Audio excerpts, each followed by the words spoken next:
The following program is produced in association with KCET Los Angeles and is being broadcast statewide on California Public Television. This series has been endorsed by the California Teachers Association, the California School Boards Association, and the California Library Association. California's Gold is provided to the PBS network statewide through a grant from Wells Fargo Bank, coming through for Californians for over 135 years.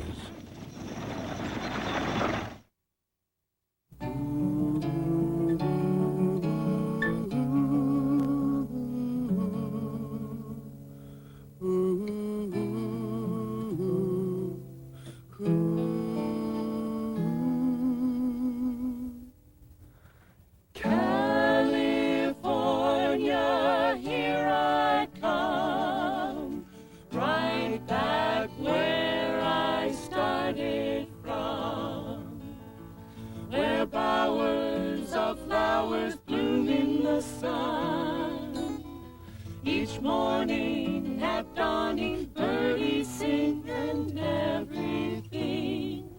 Our sun-kissed mist says, don't be late. That's why I can hardly wait. Open up that golden gate, California.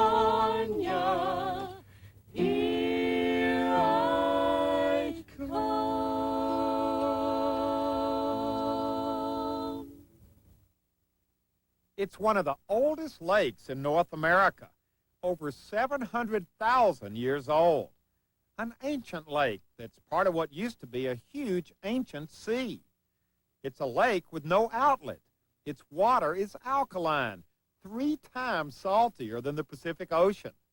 And its landscape in places is like something from another planet. In fact, when seeing it for the first time, Mark Twain called it California's Dead Sea. Well, this isn't the Dead Sea. This is Mono Lake, located in the eastern Sierra, and it's one of our state's true treasures. A treasure that over the past half-century has been disappearing. You see, back in 1941, the Los Angeles Department of Water and Power built an aqueduct system to collect fresh water from the 4 mountain streams feeding water into the lake. And since then, the lake has dropped over 40 feet. I'd always heard about Mono Lake, always wanted to see it firsthand. And finally, I got the opportunity. Ended up spending a week there being shown around by people who truly love the place. And as you'll discover with me, a visit to Mono Lake is truly an adventure you'll never forget. Now, here are the famous flies I've been hearing about so much. Right. And this is kind of a weird feeling to be walking in a swarm of, I don't know whether the camera can pick this up or not. Look at them over here. They're so thick. Look at this. What is the story here? Did you notice there's like a force field that keeps them away from you? They just stay a certain distance. When the birds come to eat these, they'll be walking right through like this, and the flies move away, but every so often the beak is quicker than the fly. This is food for a lot of birds. These are called brine flies or alkali flies, and they live in the water of the lake. They go underwater to lay their eggs, and the eggs hatch into a larva. There's a pupa stage, and then the flies are on the shore. And isn't it nice that they don't like people? So they never get on people. I think they think people This is amazing. I think they think people are yucky and they don't want to touch them. They don't want us to touch them. You know, now, are they unique to Mono Lake? No, brine flies are found in other areas, but this kind of fly is really only found abundantly in one other lake, one in Oregon, called the Ebert Lake.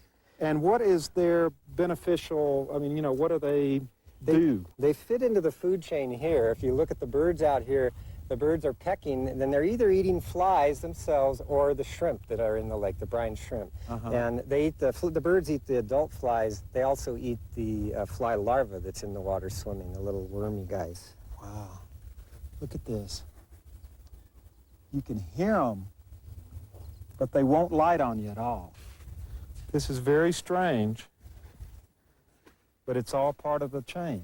Yeah, all part of the Very simple but unique food chain at Mono Lake. We have no fish here. The water is too salty and too alkaline for fish. And we really only have two kinds of animal forms. We have the shrimp and the fly, and that is it that lives in the water.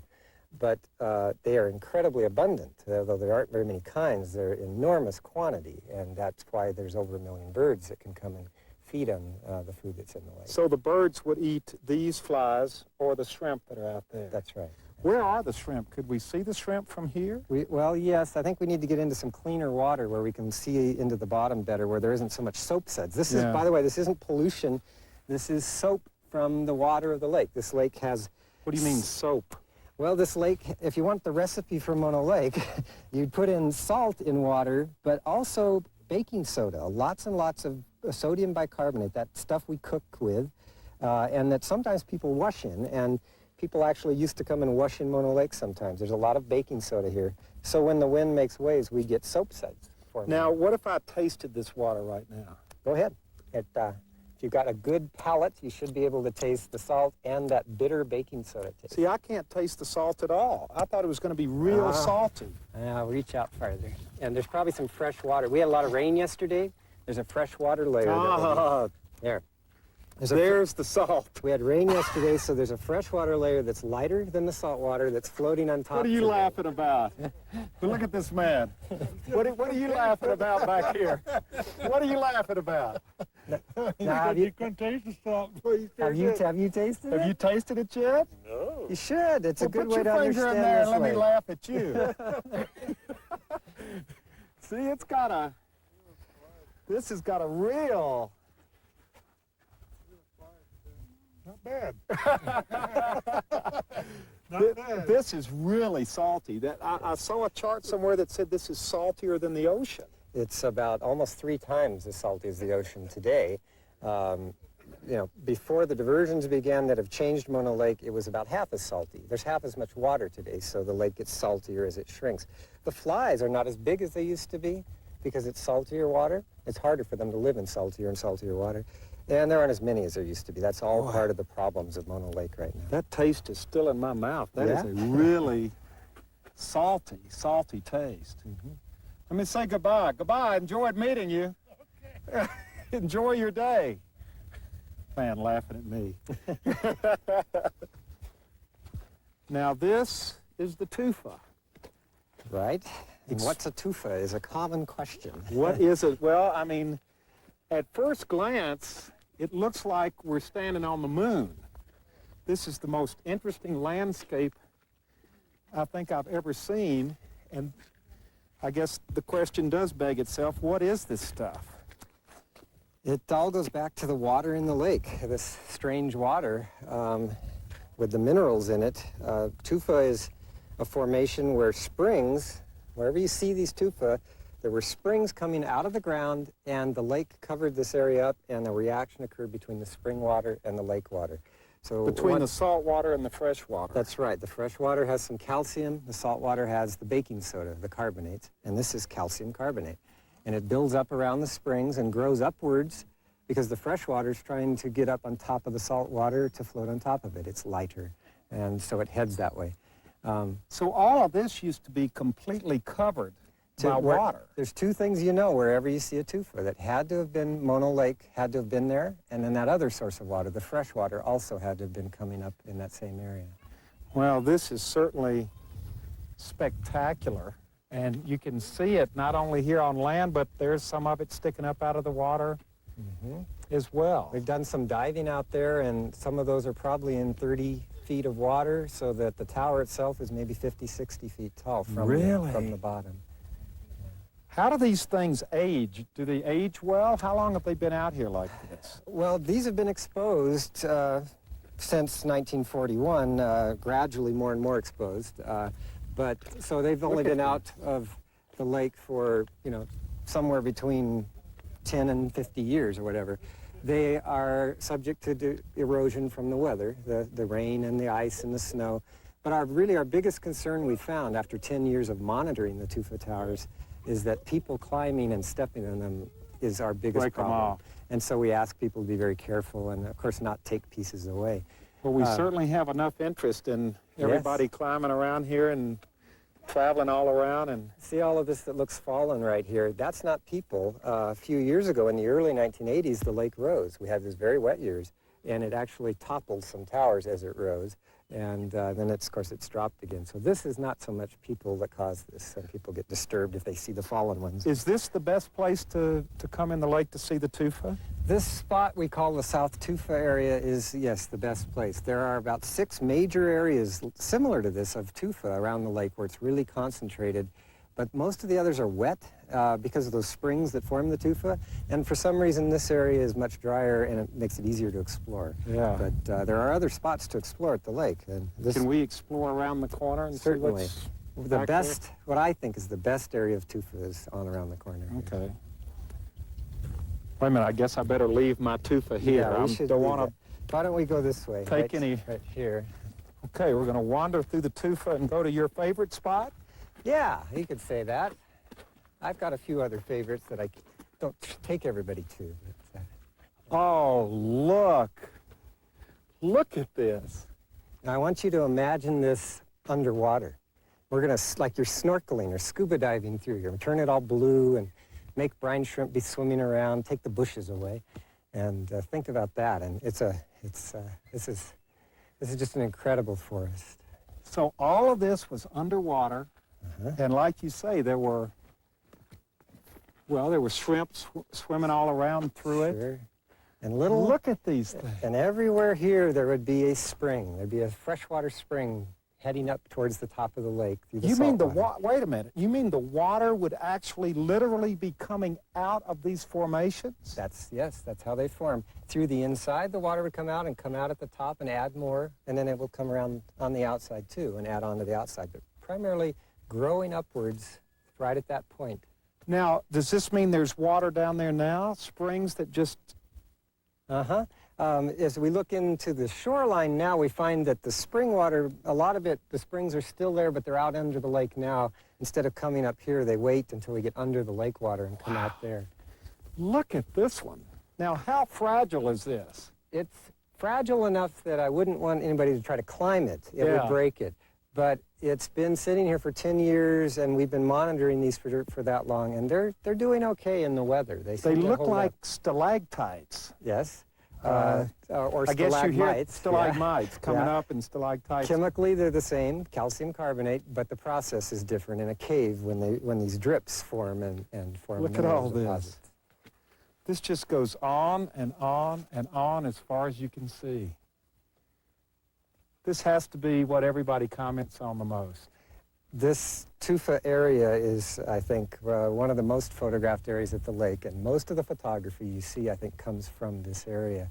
But there are other spots to explore, and we like people to know that when you come, see the South Tufa area, and then take off on your own and find some of these other spots that are worth finding. And there's some incredible discoveries waiting out there.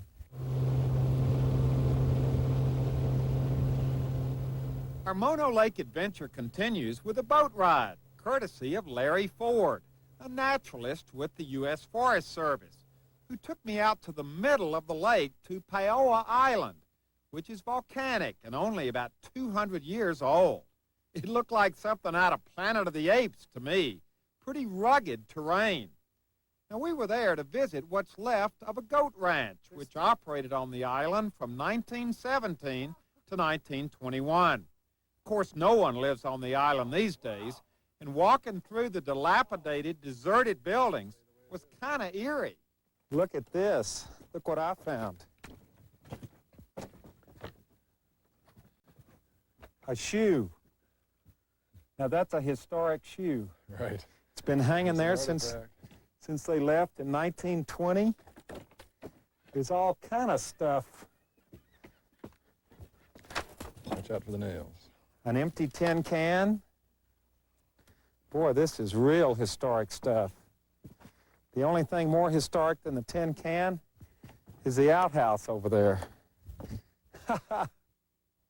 We're now getting ready to harvest some brine shrimp. Look at them down here. They're everywhere.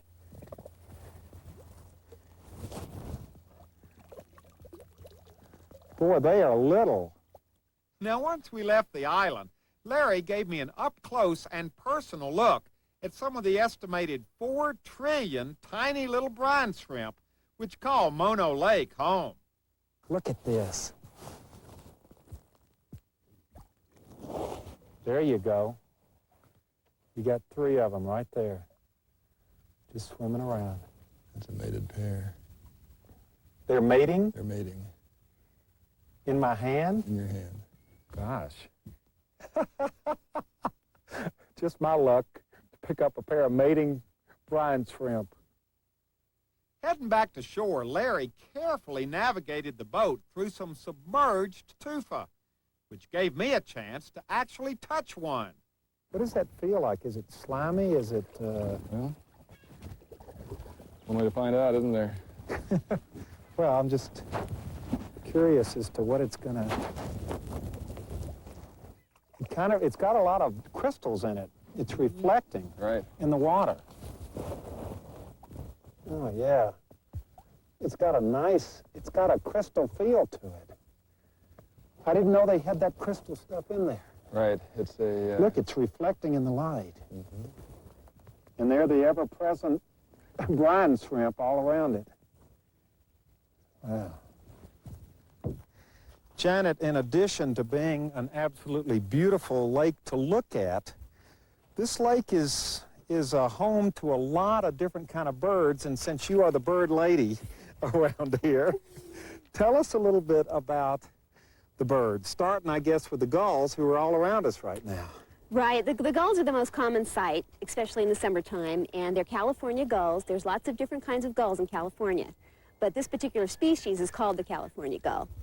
And about 90% of this particular bird, they live along the coast, and they fly over here to Mono Lake to nest here, 90% of the population. So chances are, if you see a bird along the California coast that's a California gull, it will have been born at Mono Lake. It will have been born right here. And a lot of people are real surprised to see gulls up in the mountains at high altitude. They fly around up at Bodie and the high peaks, and they just, that's how they're set up to deal with their nesting, is to come inland. Now, the gulls are just here during the summer to nest? Well, it's always a sign of spring when the first gull comes, which is usually sometime late March, early April. And they gradually filter in, then they go over to the islands to nest. And they're protected over there, right? Well, that's a whole other story about the islands. As the lake has dropped, the islands have become more and more exposed and closer to the shore, which allows predators to get across. Like coyotes. Mostly coyotes. And right now, after the 6 years of drought, there isn't a whole lot of water protecting them. So we're really hoping for a good winter this coming year. That's what we really need, is a couple good winters. Bring the water level up. Now, how many gulls come here during a year? About 50,000 adult gulls. 50,000. And they come because of this incredible food supply. The lake is just like a bowl of soup for them in this time of year. There's shrimp. You can see if they're putting their beaks in kind of far, like that one there. Yeah, they look like they're happy gulls out there. They are. Well-fed, happy, fat gulls. Eating lots of shrimp and flies. Now, when we're not talking about gulls, though, we're talking about a lot of other birds here. Right, the gulls are the most visible, but actually the most numerous bird that comes to Mono Lake is the eared grebe, which is a little bird that looks kind of like a little black duck. You see it usually kind of far out on the lake. And the reason they're called eared grebes is in breeding plumage, they have little tufts of yellow feathers on the sides of their head. And they occur, there's close to 1 million of them here in the fall. The whole lake is just peppered with little black bodies. Really? And they just feed here for a month or two, then they go down to Baja California, to Mexico for the winter. Okay. And another migrant that we are just starting to see is the phalarope with a PH. And they are a migrant that nests up in Canada, in Washington State. They come down to Mono Lake, and they're just a small little bird. And they're here for about 6 weeks, and in that time, they double their body weight from 1 ounce to 2 ounces. They molt all their feathers, grow new feathers, and have enough energy to fly 2,000 miles nonstop to Bolivia and Peru for the winter. Really?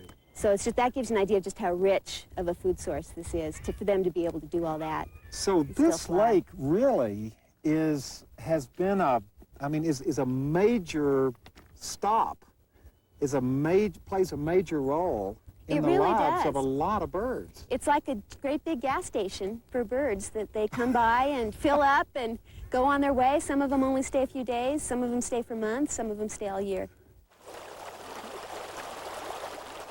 Now, I'm standing here on the banks of a freshwater stream that is flowing down out of the Sierra into Mono Lake. I'm here with Steve Holland from the Forest Service, and Steve is having an outing today with a group of junior rangers. And why did you bring them to this creek? Well, for years this creek was dry. When water, right now where we're standing, about 50 years ago, we used to be under 40 feet of water. Mm-hmm. And to get back to the shoreline, we'd have to swim about half a mile. After the diversions began, this creek was basically completely dry until a few years ago when they started to re-water it. And since then, as the water's flowing down the creeks, the plants and the wildflowers are starting to come back. Lots of the animals and birds that feed on the shoreline here are coming back to this region. So what you're saying is that this creek, in just the last couple of years, has literally come back to life. Yes, yeah, exactly. It's amazing how this place used to look just 10 years ago. And dry and barren and nothing. Was this totally dry 10 years ago? Yes, yeah. 10 years ago, it was completely dry except for real heavy winters. They would let water down here. But 10 years ago, it was a wash, basically. Now, there are 5 creeks like this, and these all come out of the Sierra. This is all snow melt and rain and all of this, fresh water. And, Louis, can we just turn around and show it? Because, look, it just flows right into Mono Lake. This is where the lake gets its water. Yeah, as the water from, this is just one part of Levine Creek. There's another branch of it just south of here. And the other creeks, as they flow into the lake, they keep the lake from dropping. And that protects the brine shrimp and the brine flies and the birds from the increasing salinity and protects the whole ecosystem. So these streams really are a very important part of the whole ecosystem. Well, if these streams weren't flowing right now, this lake would be totally dead, wouldn't it? If the streams weren't flowing, the lake would be dropping at about a rate of 2 feet a year. Now, this is something that's going to be fun. What are we doing now? Or what are they doing now? Because we're not doing it. Yeah, they're going to go swimming in Mono Lake. Yeah, they're going to head out there and feel the briny water around them and the shrimp swimming about them and have their feet float up to the surface. And does that sound pretty exciting to you? Yeah! Now, has anybody been swimming in Mono Lake before? No! So this is going to be the first. What do you think it's going to feel like?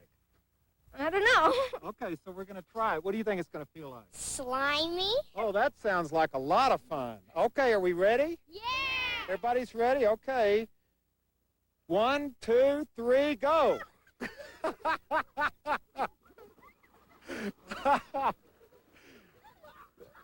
Oh, boy. Swimming in Mono Lake. Now, is this something that you don't really see this very often, do you? No, a lot of people don't think you can swim in it. They look at the flies and the shrimp, and they don't think it's like a yuck, I don't want to go swimming in it. It usually takes getting in the first time there to realize that there's no swimming experience quite like it. It is so quiet out here in the morning. Well, that's why I brought you out here. For one thing, if we came out a little later, we may have to contend with all of the wind coming up and the waves. And it can be pretty rough out here in a canoe. But it's one of the most beautiful times of day out here. Mono Lake's a place that you can't just show up and appreciate necessarily on a single visit. If you come out in the noonday sun and walk down to the shore from your car, you probably aren't going to get the feeling for the place that a lot of us have that live here all year round. Get to see the lake at sunrise or sunset or camp out on the shore on a full moon. We ended our visit to Mono Lake by getting up at sunrise, getting in a canoe, and paddling across its glassy waters. Our guide was John Kane, a staff member of the Mono Lake Committee, a nonprofit citizens group dedicated to saving this beautiful place. For years, I think most people have just driven right by Mono Lake because we'd all been programmed that it wasn't a place worth stopping. And I think that's a big part of what the Mono Lake Committee has done, is educated people about how beautiful Mono Lake is and the importance of Mono Lake. Yeah, because on one level, I mean, technically speaking, it's just a big salty lake, you know, without much life around it. I think that's what you see if you drive down 395, and or even if you just look at the lake from the town of Lee Vining. But you come down and you start seeing the life, and for me, the life I see in the lake, working to restore the lake, I try to imagine what it was like historically. Great creeks, great streams feeding the lake with vast wetlands and millions of waterfowl coming. Certainly hundreds of thousands, and up to 1 million would come every year, ducks and geese. And I think of the level of the lake being 40 feet higher. And I think it's a beautiful place now on all levels. But when I think back to what it was like, I sort of feel like I missed out. It's a unique ecosystem. And if I could never see Mona Lake again, I would always be much more comfortable knowing that it could live on forever. It's been here for 1 million years. It's probably the oldest lake in North America. People need to come and give Mona Lake a chance. I can understand how some people may think that it's not what they expected to see when they come to a lake. Most people expect to see something like Lake Tahoe with trees all around it. But Mona Lake is unique, and you have to look into its waters. You have to see the reflection of sunsets. You have to feel what this place is all about. It's very special. Yeah.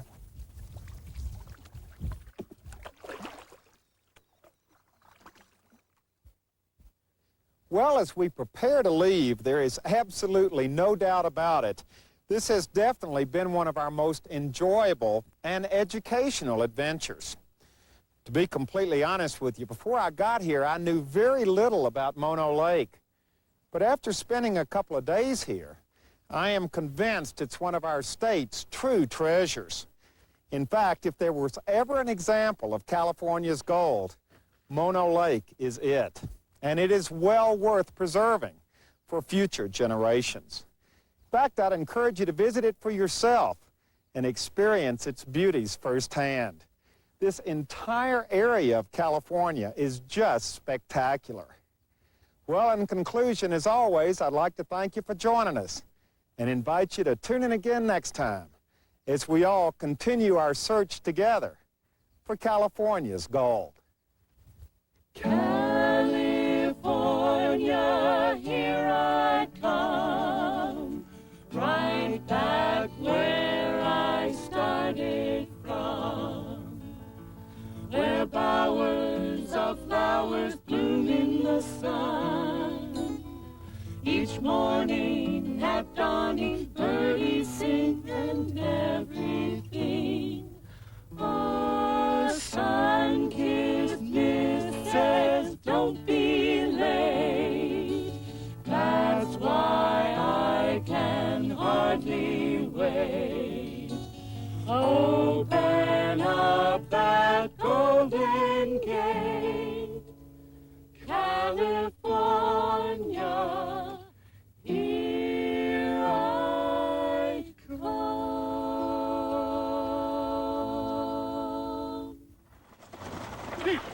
California's gold is provided to the PBS network statewide through a grant from Wells Fargo Bank, coming through for Californians for over 135 years. Hi, this is Huell Howser, and if you enjoyed this episode of California's Gold and would like to see it again or share it with your family and friends, all you have to do is call 1-800-266-KPBS, and we'll send you a copy right away. Tonight on KPBS, learn the truth about elusive sharks on National Geographic at 8 and a special presentation of Nova at 9. Then at 10 p.m., The American Experience looks back at the New York Children's Aid Society that became a forerunner of foster care. Also at 11, enjoy stories of extraordinary dogs on nature. From San Diego State University, celebrating a century of learning, this is KPBS San Diego.